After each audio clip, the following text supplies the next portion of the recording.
بسم اللہ الرحمن الرحیم الحمد للہ رب العالمین والصلاة والسلام علی رسولہ محمد وعلی آلہ واصحابہ اجمعین اما بعد فاعوذ باللہ من الشیطان الرجیم بسم اللہ الرحمن الرحیم فلما اسلم وتلہ للجبین وقال اللہ تعالی الذین آمنوا ولم يلبسوا ایمانهم بظلم اولئک لهم الامن وهم مہتدون۔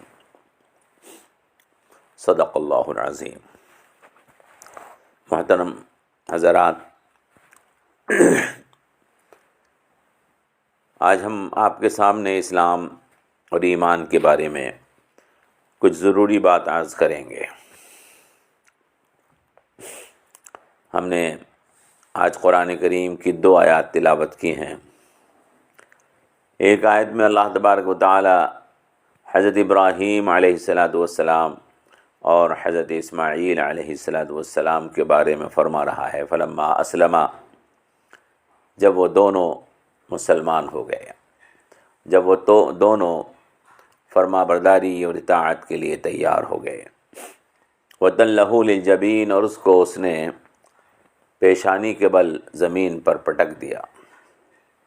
اور دوسری آیت جو ہم نے پڑھی اس میں اللہ تعالیٰ فرما رہا ہے، الَّذِينَ آمَنُوا وَلَمْ يَلْبِسُوا إِيمَانَهُمْ بِظُلْمٍ، وہ لوگ جو ایمان لائے اور انہوں نے اپنے ایمان کو ظلم کے ساتھ ملایا نہیں ہے، اولئک لہم الامن وہم مہتدون، امن انہی لوگوں کے لیے ہے اور یہی لوگ ہدایت یافتہ ہیں۔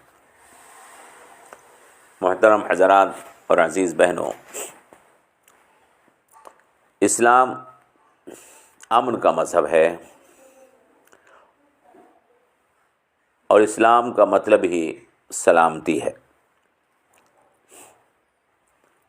حد تو یہ ہے کہ اللہ تبارک و تعالی نے اپنے آخری مذہب اسلام کا نام اسلام اسی لیے رکھا ہے تاکہ دنیا پر یہ واضح ہو جائے کہ دنیا کو سلامتی کی ضرورت ہے۔ ایمان اور اسلام یہی ہمارے دین کے بنیادی لفظ ہیں۔ وہ کیفیت جو ہمارے دل میں ہوتی ہے اس کو ایمان کہتے ہیں، اور وہ کیفیت جو ہم اپنے جسم پر طاری کرتے ہیں اسے اسلام کہتے ہیں۔ ایمان میں امن اور اسلام میں سلامتی کے معنی پائے جاتے ہیں۔ اللہ تبارک و تعالی نے ہمارا نام مومن یعنی امن دینے والا اور امن پانے والا، اور مسلم یعنی اطاعت گزار، فرما بردار اور سلامتی والا۔ اللہ تبارک و تعالی نے اپنا نام السلام رکھا ہے، یعنی وہ سراسر سلامتی ہے، سراپا سلامتی ہے۔ اللہ نے اپنا نام السلام رکھا ہے۔ قرآن کریم میں اللہ تبارک و تعالی نے ارشاد فرمایا ہے، هو اللہ الذی لا الہ الا هو الملک القدوس السلام المؤمن المہیمن۔ اللہ وہ ہے، اس کے سوا کوئی معبود نہیں ہے، وہی کائنات کا بادشاہ ہے، وہ بڑی عزت والا ہے اور وہ سراسر سلامتی ہے، امن دینے والا ہے، اور وہ لوگوں کا نگہبان ہے، وہ لوگوں کا نگہبان ہے، المہیمن۔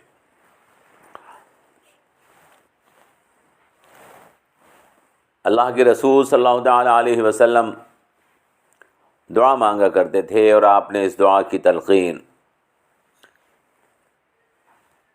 ایمان والوں کو بھی دی ہے کہ نمازوں کے بعد یہ دعا مانگا کریں، اللہم انت السلام ومنک السلام وإلیک یرجع السلام تبارکت ربنا وتعالیت یا ذا الجلال والاکرام۔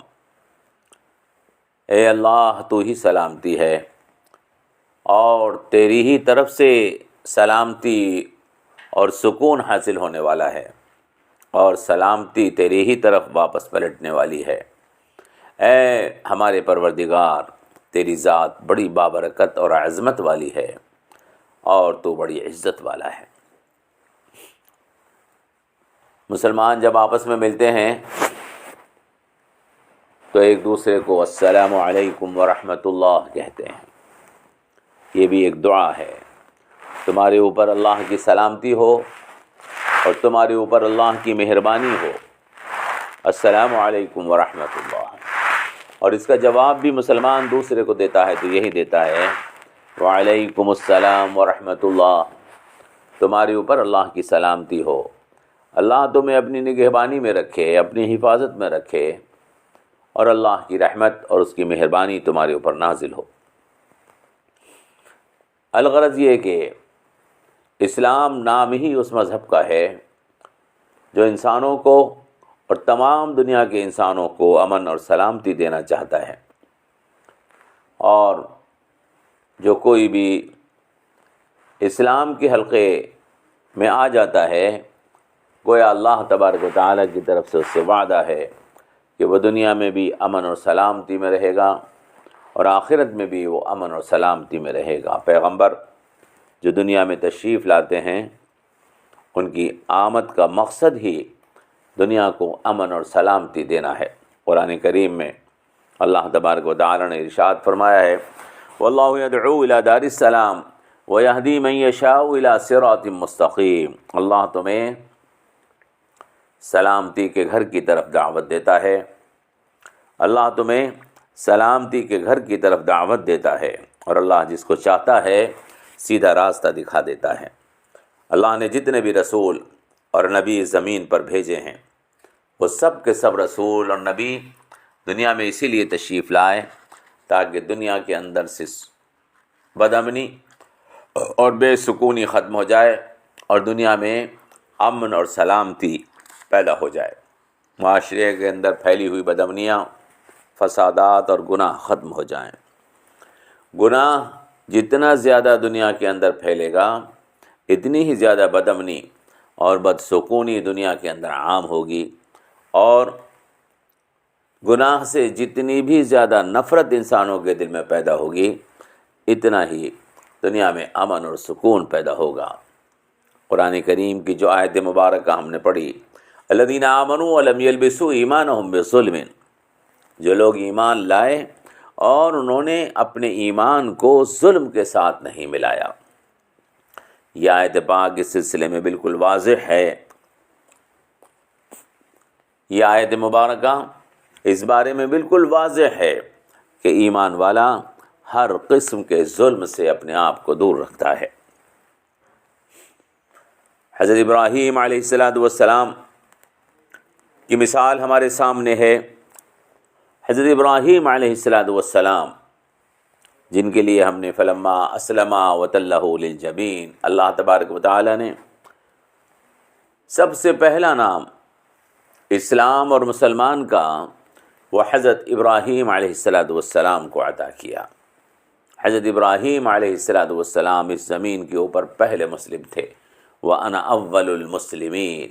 حضرت ابراہیم نے فرمایا تھا، انی وجہت وجہی للذی فطر السماوات والارض حنیفا وما انا من المشرکین ان صلاتی ونسکی ومحیای ومماتی للہ رب العالمین لا شریک لہ وبذلک امرت وانا من المسلمین وانا اول المسلمین۔ حضرت ابراہیم علیہ السلام، جب حضرت ابراہیم علیہ السلام نے اپنے بیٹے حضرت اسماعیل علیہ السلام کو اللہ کے حکم کو پورا کرنے کے لیے ذبح کرنے کے واسطے زمین کے اوپر لٹا دیا تھا، تو اسی وقت ان کو یہ نام دیا گیا تھا۔ اللہ فرما رہے فلما اسلما وتلہ للجبین، جب وہ دونوں مسلمان ہو گئے۔ تو اسلام نام ہے اللہ کے حکم کو پورا کر دینے کا۔ دنیا کے اندر امن و سکون کیسے قائم ہوگا؟ دنیا کے اندر امن و سکون قائم ہوگا اس طرح سے کہ بندے اللہ کے حکم میں آ جائیں، گناہ سے دور ہو جائیں۔ دنیا کے اندر جنگ ہے، دنیا کے اندر انتشار ہے، اختلاف ہے۔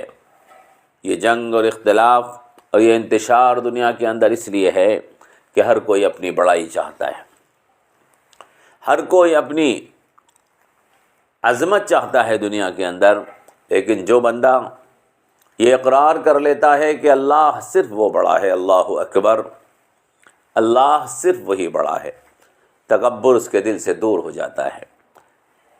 جب تکبر اس سے دور ہوتا ہے، اپنی کبریائی کو اپنے دل سے، اپنی بڑائی کو اپنے دل سے وہ دور کر دیتا ہے، صرف اللہ کی عظمت کا قائل ہو جاتا ہے، تو اب اس کے لیے اطاعت اور فرما برداری آسان ہو جاتی ہے۔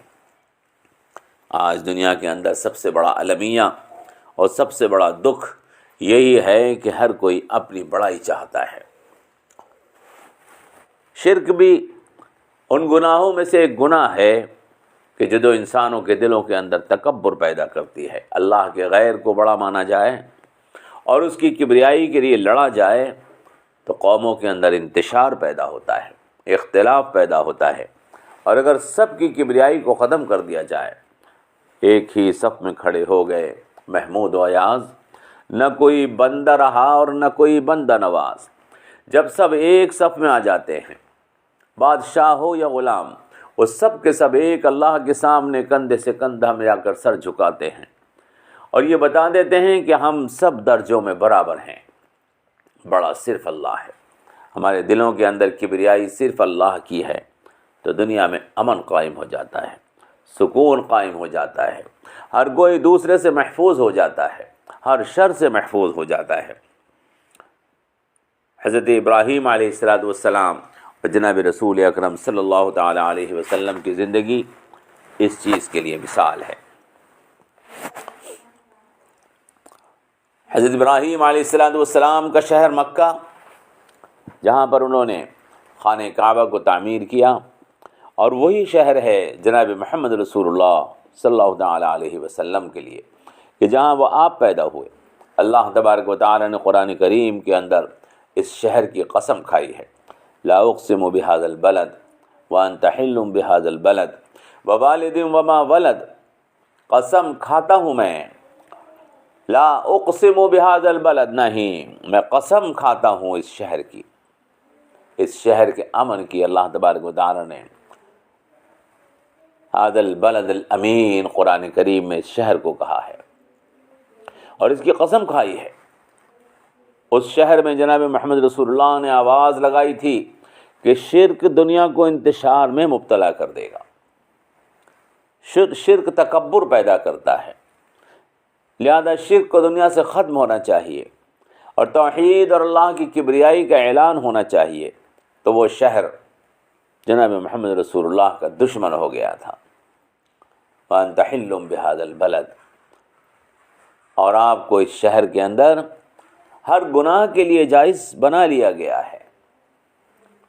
لیکن جناب محمد رسول اللہ نے اپنی مہم جاری رکھی تھی اور ثابت کیا کہ وہ شہر مکہ، جہاں حضرت ابراہیم علیہ السلام نے ساری دنیا کو امن اور سلامتی کی طرف آواز لگائی تھی اور اعلان کیا تھا کہ توحید کی چھاؤں میں سب اکٹھے ہو جاؤ، دنیا میں امن و سکون قائم ہو جائے گا، اسی شہر مکہ میں جناب محمد رسول اللہ نے امن قائم کر کے دکھایا۔ حضرت ابراہیم نے اس شہر کو پرامن بنانے کی جو دعا کی تھی اور جو کوشش کی تھی، اس کے نتیجے میں مکہ مکرمہ شہر امن نہیں بنا بلکہ حرم مقدس قرار پایا۔ آج اس کی حدود میں انسانوں، جانوروں، پرندوں تک کی جان کو امن ہے۔ جب مکہ مکرمہ میں جناب محمد رسول اللہ پر اور آپ کے صحابہ پر ظلم و ستم کے پہاڑ توڑے جا رہے تھے، ان کے قتل اور ان کے خلاف سازشیں ہو رہی تھیں، تب بھی جناب محمد رسول اللہ نے یہ اعلان کر رکھا تھا کہ اپنے ہاتھوں کو روکے رکھو، اپنے ہاتھوں کو روکے رکھو، کفو ایدیکم، اپنے ہاتھوں کو روکے رکھو۔ یہاں پر کوئی کسی کے اوپر زیادتی اور ظلم نہیں ہونی چاہیے۔ آپ دیکھیں جناب محمد رسول اللہ مدینہ منورہ تشریف لے گئے ہجرت فرما کر، مدینہ منورہ تشریف لے گئے ہجرت فرما کر، کافروں نے اس شہر امن سے فوجیں تیار کر کے، اس شہر امن سے جناب محمد رسول اللہ نے جہاں مسلمانوں کو ہاتھ چلانے کی اجازت نہیں دی تھی، اس شہر امن سے فوجیں تیار کیں اور مدینہ پہ حملے شروع کیے۔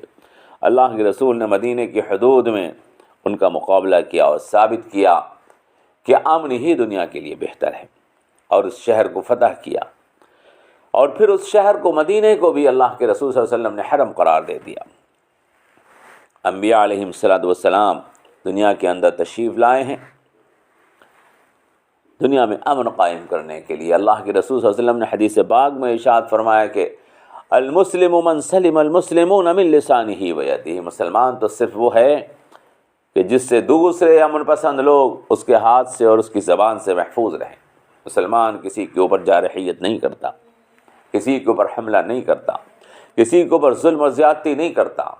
ہمارا دین تو وہ دین ہے جو صاف اعلان کرتا ہے قُلْ يَا أَيُّهَا الْكَافِرُونَ لَا أَعْبُدُ مَا تَعْبُدُونَ، آگے فرمایا لَكُمْ دِينُكُمْ وَلِيَ دِينِ، اے کافرو، اے وہ لوگوں جو اللہ کو نہیں مانتے، سن لو، تم اپنے دین کے اوپر چلو، میں اپنے دین کے اوپر چلوں گا، میں تمہیں تمہارے دین کے اوپر چلنے سے نہیں روکوں گا، اور تم مجھے میرے دین پر چلنے سے مت روکو۔ لا اکراہ فی الدین، دین زبردستی نہیں مانا جاتا ہے، دین کو زبردستی نہیں مانا جاتا ہے، بلکہ دین دل کا معاملہ ہے، یہ دل سے قبول کیا جاتا ہے، اس کو زبردستی نہ کوئی منوا سکتا ہے نہ مان سکتا ہے۔ اللہ تبارک و تعالی نے حدیث پاک میں جناب رسول اکرم صلی اللہ تعالی علیہ وسلم نے بار بار اس چیز کو بیان فرمایا ہے۔ اللہ نے فرمایا وَإِن جَنَحُوا لِلسَّلْمِ فَاجْنَحْ لَهَا وَتَوَكَّلْ عَلَى اللَّهِ، اگر دشمن صلح اور سلامتی کی طرف مائل ہو اور وہ تم سے صلح اور سلامتی کرنا چاہے تو تم بھی فوراً صلح اور سلامتی کر لو اور اللہ کے اوپر بھروسہ رکھو۔ اگر وہ تمہاری طرف دوستی کا ہاتھ بڑھائے تو تم فوراً اس کے لیے اپنا سینہ کھول دو۔ خبردار کسی سے دشمنی مت کرنا۔ اسلام کے اندر کسی کے خلاف سازشیں کرنے، کسی پر حملے کرنے، کسی کو نقصان پہنچانے، کسی کی مذہبی عقیدت کو ٹھیس پہنچانے، قرآن کریم میں اللہ تبارک و تعالی نے ان سب چیزوں کو منع فرما دیا، حتیٰ کہ یہاں تک کہہ دیا کہ وہ جن خداؤں کی پرستش کرتے ہیں، اللہ کے سوا جن معبودوں کی پرستش کرتے ہیں، ان کو برا مت کہنا۔ فَلَا تَسُبُّوا الَّذِينَ يَدْعُونَ مِن دُونِ اللَّهِ فَيَسُبُّوا اللَّهَ عَدْوًا بِغَيْرِ عِلْمٍ، کسی کے معبود کو برا کہنے کو حرام کر دیا گیا۔ خبردار کسی کے معبود کی شان میں بے حرمتی کا لفظ مت بولنا۔ اللہ کے رسول صلی اللہ علیہ وسلم نے حدیث پاک میں اس چیز کو بار بار بیان فرمایا، کبھی کسی کی دل آزاری نہیں کی، کبھی کسی کو نقصان نہیں پہنچایا۔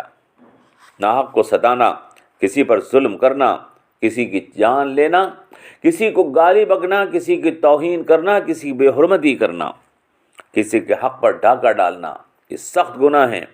ایسا گناہ کہ جس کو اللہ بھی معاف نہیں کرے گا، ایسا گناہ جس کو اللہ بھی معاف نہیں کرے گا جب تک بندہ معاف نہ کر دے۔ اللہ تبارک و تعالی نے قرآن کریم کے اندر ارشاد فرمایا کہ من قتل نفسا بغیر نفس او فساد فی الارض فکأنما قتل الناس جميعا ومن احیاها فکأنما احیا الناس جميعا۔ من قتل نفسا بغیر نفس، جس نے کسی انسان کو بغیر کسی کی جان کے بدلے، او فساد فی الارض، یا زمین کے اندر فساد پھیلانے کے لیے قتل کیا، فکأنما قتل الناس جميعا، تو گویا اس نے پورے انسانیت کو قتل کر دیا۔ اللہ تبارک و تعالی نے قرآن کریم کے اندر بار بار اس چیز کی ممانعت کی ہے۔ جناب رسول اکرم نے فرمایا کہ لن یزال المؤمن فی فسحہ من دینہ ما لم یصب دما حراما، مومن دین کے دائرے میں اسی وقت باقی رہتا ہے۔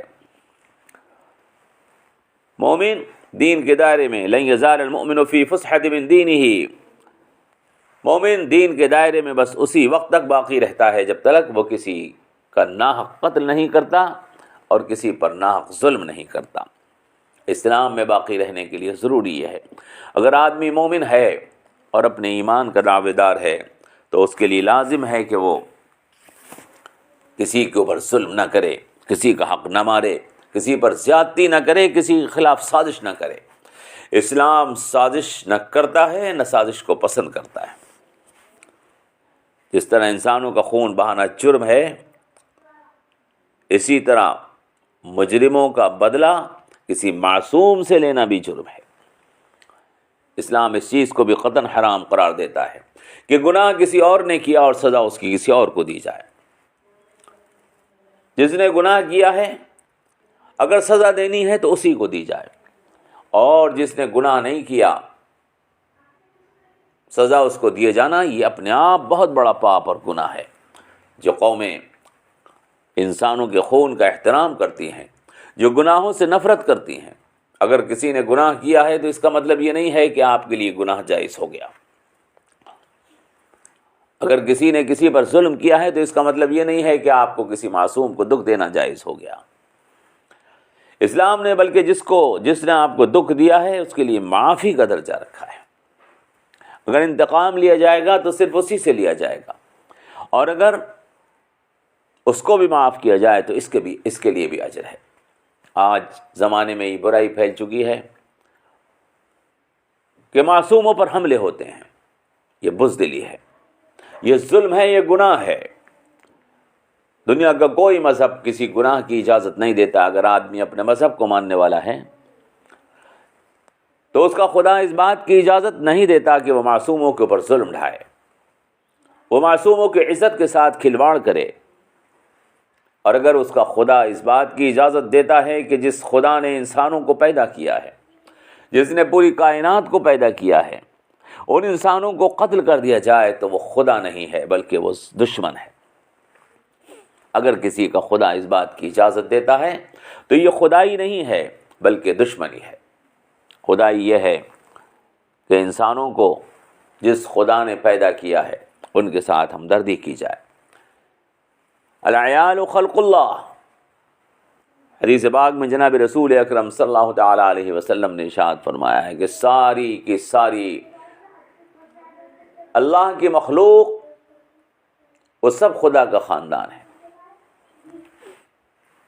ساری کی ساری خدا کا خاندان ہے۔ جو آدمی خدا کو مانتا ہے اسے خدا کے خاندان کا احترام کرنا چاہیے، خدا کی مخلوق کا احترام کرنا چاہیے۔ دنیا کے اندر امن و سلامتی قائم کرنے کے لیے ضروری ہے کہ ہم دوسروں کا احترام کریں، دوسروں کی عزت کریں۔ جس آدمی کے دل میں واقعی خدا کی محبت ہے، جس آدمی کے دل میں واقعی خدا کا احترام ہے، جس آدمی کے دل میں واقعی خدا کا یقین ہے، وہ اللہ کی مخلوق پر ظلم نہیں کرے گا۔ اللہ تبارک و تعالی نے یہی ہم کو دین کے اندر، اسلام کے اندر ہمیں بتایا ہے۔ اسلام نے مسلمانوں کو امن و سلامتی کے لیے جو قیمتی تعلیمات دی ہیں اس میں ایک پہلو اور بھی غور ہے۔ ہم جہاں نماز پڑھتے ہیں مسجد، اس مسجد کے اندر لڑائی جھگڑا، فساد، گالم گلوچ، شور مچانا سب حرام ہے۔ دنیا کے اندر امن و امان قائم کرنے کے لیے ضروری ہے کہ دنیا کو اسلام کی تعلیمات بتائی جائیں، ان کو اسلام کی طرف بلایا جائے، انہیں بتایا جائے کہ سچ کیا ہے۔ اپنے مذہب کے لیے لڑ جانا اور دوسرے کو فنا کرنے کے لیے سازشیں کرنا یہ نیکی نہیں ہے۔ نیکی یہ ہے کہ دوسرے کو احترام دیا جائے، دوسرے کو عزت دی جائے، اپنی تصویر ایسی پیش کی جائے کہ تم اس خدا کے بندے ہو جو رحیم ہے، جو کریم ہے، جو ساری دنیا کے اوپر مہربانیاں کرتا ہے۔ جناب رسول اکرم صلی اللہ تعالی علیہ وسلم نے بے شک جہاد کیے ہیں، لیکن وہ جہاد ظالموں کے خلاف کیے ہیں۔ جیسے ڈاکٹر آپریشن کرتا ہے، وہ جسم سے اس پھوڑے کو نکالتا ہے کہ جو پھوڑا جسم کو تکلیف پہنچاتا ہے۔ جناب رسول اکرم صلی اللہ تعالی علیہ وسلم نے کبھی عام انسانوں سے جہاد نہیں کیا، بلکہ ان شیطانوں سے جہاد کیا جو بد امنی اور شیطنت اور فساد دنیا کے اندر پھیلانا چاہتے تھے۔ اس چیز کو دنیا کو سمجھانا ہوگا۔ دنیا بڑی غلط فہمی کا شکار ہے، پروپیگنڈے کا شکار ہے۔ اسلام دشمنوں کے پروپیگنڈے کا شکار ہے۔ وہ دنیا کو یہ بتاتے ہیں کہ اسلام تلوار سے پھیلا ہے۔ اسلام کی تلوار ڈاکٹر کا نشتر ہے۔ اسلام کی تلوار ڈاکٹر کا نشتر ہے جس نے سماج کے پھوڑے و پھنسیوں کو کاٹا ہے اور پورے دنیا کے اندر امن کا پیغام 1000 برس تک پھیلائے رکھا ہے۔ جب سے دنیا اسلام کے آغوش سے باہر نکلی ہے اس وقت سے دنیا میں فساد ہے، انتشار ہے۔ حساب جوڑ کر دیکھیے، لاکھوں انسانوں کو قتل کیا گیا ہے۔ اس دور میں دونوں بڑی جنگیں اور دنیا کے اندر بے شمار جنگیں جو تھوپی گئی ہیں، ان میں لاکھوں کروڑوں انسانوں کا قتل کیا گیا ہے، وہ اسلام کی دین نہیں ہے، بلکہ وہ اسلامی نظام سے دوری کی دین ہے۔ تاریخ کو نئے سرے سے سوچنے کی ضرورت ہے، نئے انداز سے غور کرنے کی ضرورت ہے، دنیا کو پھر اسلام کی ضرورت ہے۔ اللہ سے دعا کیجیے اللہ تبارک و تعالی ہمیں اسلام کے اوپر آنے کی توفیق عطا فرمائے، اور جو فرمایا جناب رسول اکرم صلی اللہ تعالیٰ علیہ وسلم نے کہ مومن دین کے دائرے میں اس وقت تک باقی رہتا ہے جب تک وہ کسی جان کا ناحق خون نہ بہائے۔ دنیا کو اس پیغام کو سمجھنے کی توفیق عطا فرمائے۔ السلام علیکم ورحمۃ اللہ وبرکاتہ۔